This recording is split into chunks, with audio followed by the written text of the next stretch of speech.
పాకిస్తాన్లో 2027లో జరగనున్న షాంఘై సహకార సంస్థ అధినేతల సదస్సుకు భారత ప్రధాని నరేంద్ర మోదీకి అధికారిక ఆహ్వానం పంపనున్నట్లు పాక్ విదేశాంగ శాఖ స్పష్టం చేసింది. ఈ మేరకు ఇస్లామాబాద్లోని విదేశాంగ శాఖ నిర్వహించిన విలేకరుల సమావేశంలో ఆ సంస్థ నిబంధనలను ఉల్లంఘిస్తూ ఈ ప్రకటన చేశారు. ఎస్సీఓ నిబంధనల ప్రకారం ఆతిథ్య దేశం సభ్య దేశాల అధినేతలందరికీ తప్పనిసరిగా ఆహ్వానాలు పంపాల్సి ఉంటుందని స్పష్టం చేశారు. ఆ పద్ధతిలోనే భారత్కు కూడా ఆహ్వానం అందుతుందని, ఇందులో ఎలాంటి ప్రత్యేకత లేదని వివరించారు. ఇది కేవలం సంస్థ అనుసరిస్తున్న సాధారణ దౌత్య విధానంలో భాగమేనని పేర్కొన్నారు. దీనిపై భారత్ నుంచి తమకు ఎలాంటి విజ్ఞప్తి రాలేదని పాక్ విదేశాంగ శాఖ స్పష్టం చేసింది. చైనా, రష్యా, భారత్, పాకిస్తాన్లతో సహా 10 దేశాలు సభ్యులుగా ఉన్న ఎస్సీఓ ప్రాంతీయ భద్రత, ఆర్థిక సహకారానికి కీలక వేదికగా పనిచేస్తోంది.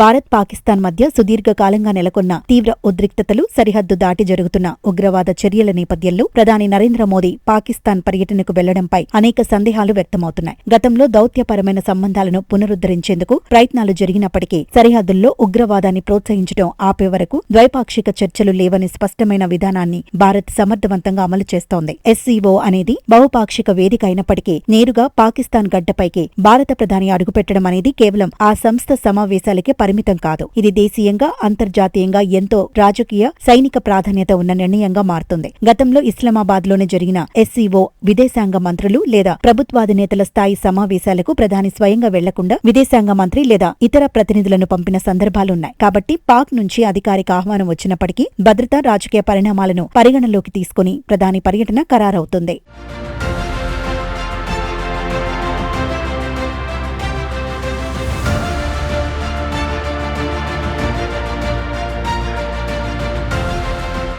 అయితే ప్రస్తుత పరిస్థితులను విశ్లేషిస్తే ప్రధాని మోదీ స్వయంగా ఇస్లామాబాద్ వెళ్లే అవకాశాలు ఉండవనేది స్పష్టం. ఒకవేళ సరిహద్దుల వద్ద ఉగ్రవాద మౌలిక సదుపాయాలను పాకిస్తాన్ పూర్తిగా ధ్వంసం చేసి విశ్వసనీయమైన చర్యలు చేపడితేనే భారత్ తన కఠిన వైఖరిని సడలించే అవకాశం ఉంది. అలా కాని పక్షంలో ఎస్సీఓ ప్రోటోకాల్ గౌరవిస్తూ ప్రధానికి బదులుగా భారత విదేశాంగ మంత్రి ఎస్ జయశంకర్ లేదా విదేశాంగ శాఖలోని సీనియర్ అధికారులను భారత ప్రతినిధి బృందానికి నాయకత్వం వహించడానికి పంపే అవకాశాలే ఎక్కువగా ఉన్నాయి. అంతర్జాతీయ వేదికలపై తమ బాధ్యతలను నిలబెట్టుకోవడానికి పాకిస్తాన్ ఆహ్వానం పంపినప్పటికీ భారతదేశం తన జాతీయ భద్రత, సరిహద్దు ప్రయోజనాలకే మొదటి ప్రాధాన్యం ఇస్తుందనేది స్పష్టం.